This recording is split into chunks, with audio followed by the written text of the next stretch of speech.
নর্তকীর কোমর ঝুলানো হয়, যে মাজারগুলোর ভিতরে জোয়ার আড্ডাখানা বসানো হয়, যে মাজারগুলোর ভিতরে এরকম জেনা ব্যভিচারের আড্ডা বসানো হয়, পরিষ্কার বলতে চাই আমার এই 18 কোটি মুসলমানের দেশে শিরিকের সেই আড্ডাখানা, বেহায়া নর্তকীদের নাচ দেই গান যে মাজারগুলোর ভিতরে হয়, মানুষকে ঈমানকে ধ্বংস করার জন্য মানুষের কাছ থেকে যারা সেজদা নেয়, এমন মাজার বাংলার জমিনে দরকার নাই। ভেঙে চুরমার করে দাও, তোকমার করে দাও।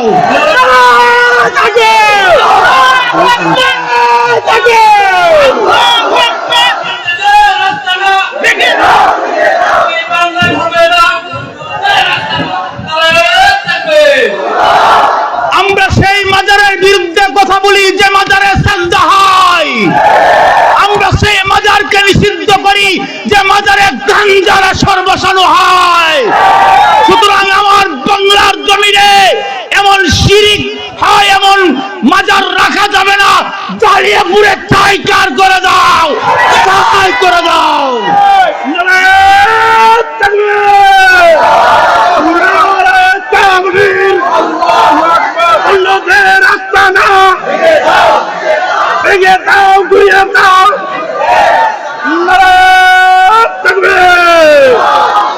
দুই নম্বর কথা, সময় কম, হুজাইফ হিসাবে চলে আসছে, আলহামদুলিল্লাহ করেন।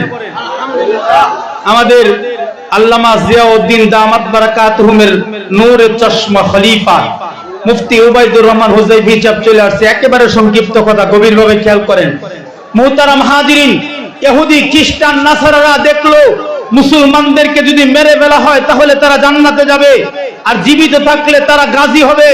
এ কারণে তারা চিন্তা ভাবনা করে দেখলো যে মুসলমানের রক্তের ভিতরে কিভাবে হারাম ঢুকানো যায়। আরো জোরে বলেন, ঠিক কিনা জোরে বলেন। আমার বাংলার এই 90% মুসলমানের রক্তের ভিতরে হারাম ঢুকানোর জন্য ইহুদি খ্রিস্টানদের লালিত পালিত 90,000 এনজিও সংস্থা কাজ করতেছে। সুতরাং পরিষ্কার ভাষায় বলতে চাই, আমার বাংলার জমিন থেকে এনজিও সংস্থাগুলোকে নিষিদ্ধ ঘোষণা করতে হবে, নিষিদ্ধ ঘোষণা করতে হবে। 3 নম্বর কথা, গভীরভাবে খেয়াল করেন। স্বাধীনতার পর থেকে আজ পর্যন্ত আমার বাংলার জমিনে হিন্দু এবং মুসলমানের ভিতরে কোনো দাঙ্গা হয় নাই। আরো জোরে বলেন, হইছে? হইছে না। স্বাধীনতার পর থেকে আজ পর্যন্ত মুসলমান আর হিন্দুর ভিতরে কোনো মারামারি হয় নাই। কিন্তু আমেরিকায় বসে ইসকন নামক এই সন্ত্রাসী উগ্রবাদী সংগঠনকে লেলিয়ে দিয়ে বাংলার শান্ত পরিবেশকে অশান্ত করার পায়তারা করতেছে।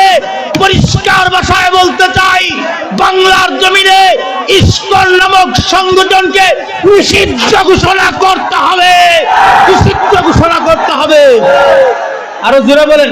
আপনারা শান্ত হন, আপনারা শান্ত হন, সবাই বসেন, সবাই বসেন, সবাই বসেন, বসেন, বসেন। একটা তাকবীর হবে, প্রজেক্টরে যাই, প্রজেক্টরে যাই, পরিবেশ নষ্ট না করে একটা তাকবীর হবে। নারায়ে তাকবীর, নারায়ে তাকবীর, নারায়ে তাকবীর। দিন ইসলাম, দিন ইসলাম, দিন ইসলাম, দিন ইসলাম। নারায়ে তাকবীর। গভীরভাবে খেয়াল করেন, প্রজেক্টর আছে। আমার 3 নম্বর কথা একটু গভীরভাবে খেয়াল করেন। আমার নবীর পরে কোন নবী আছে? সবাই দুটো হাত উপরে তুলে বলেন, নবীর পরে কোন নবী আছে? আমার কাছে সবচাইতে দামি হলো আমার ঈমান। কথা বলেন, ঠিক কিনা? আমার ঈমানের জন্য আমি কল্লা দিতে রাজি, ঈমান দিতে রাজি না। আমার শরীরের সবটুকু রক্ত দিয়ে হলেও ঈমান হেফাজত করতে হবে। তাওহীদ আর রিসালাতের মাধ্যমে আমার ঈমানকে আমি মজবুত করেছি। কথা বলেন, ঠিক কিনা? কিন্তু আমার নবীর খতমে নবুয়তকে মাইনাস করে, আমার নবীর নবুয়তকে মাইনাস করে কাদিয়ানী লম্পট বন্ডগুলো আমার বাংলার জমিনের মুসলমানদের ঈমান নষ্ট করার পায়তারা করতেছে। কথা বলেন, ঠিক কিনা? সুতরাং খতমে নবুয়তের পক্ষে আন্দোলন করে গিয়েছেন আল্লামা শাহ আহমদ শফী, খতমে নবুয়তের পক্ষে কাজ করে গিয়েছেন আল্লামা নূর হোসেন কাসেমি, খতমে নবুয়ত নিয়ে কাজ করছেন আল্লামা জিয়াউদ্দিন। সুতরাং পরিষ্কার ভাষায় বলতে চাই, আমার এই লাল সবুজের দেশে কাদিয়ানীদেরকে রাষ্ট্রীয়ভাবে কাফের ঘোষণা করতে হবে, কাফের ঘোষণা করতে হবে। আরো জোরে বলেন, ঠিক কিনা জোরে বলেন। কাদিয়ানীরা কি?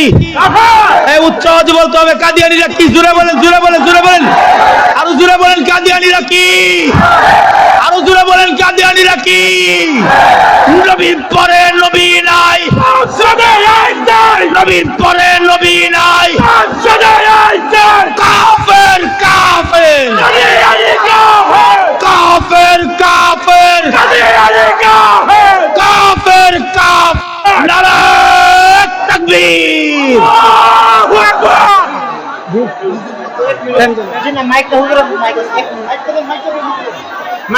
বসেন বসেন, বজেট করে বাচ্চাদের বজেট কর।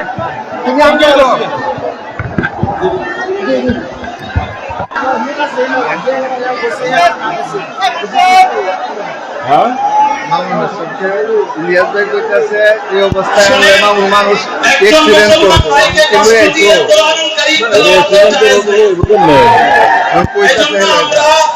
আমাদের বড়দেরকে দেখার জন্য যদি আমরা কাউকে বাইরের অবস্থা খুব খারাপ।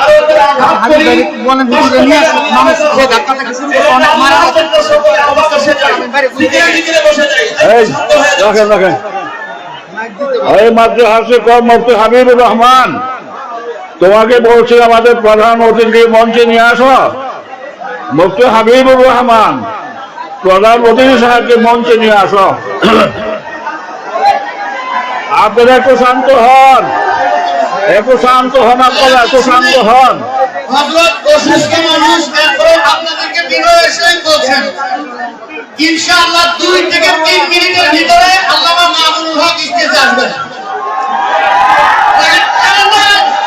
যদি আপনারা শান্তভাবে একটু বসেন তাহলে হুজুর আসতে পারেন। যদি আপনারা অশান্ত পরিবেশ করেন তাহলে তো হুজুর এই অশান্ত পরিবেশের ভিতরে আসতে পারবে না। আপনারা যারা যেখানে আছেন দয়া করে ওই জায়গার ভিতরে বসেন।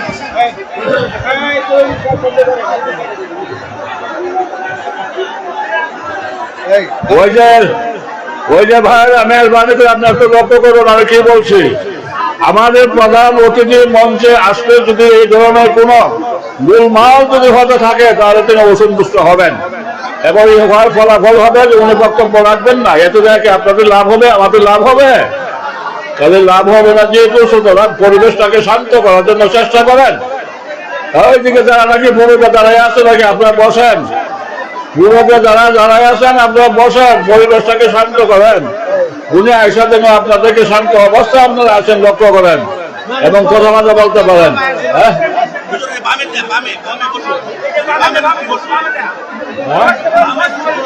একটু জিকির করো, একটু বোয়া জিকির করেন লা ইলাহা ইল্লাল্লাহ, লা ইলাহা ইল্লাল্লাহ, লা ইলাহা ইল্লাল্লাহ, লা ইলাহা ইল্লাল্লাহ, লা ইলাহা ইল্লাল্লাহ, লা ইলাহা ইল্লাল্লাহ, লা ইলাহা ইল্লাল্লাহ, লা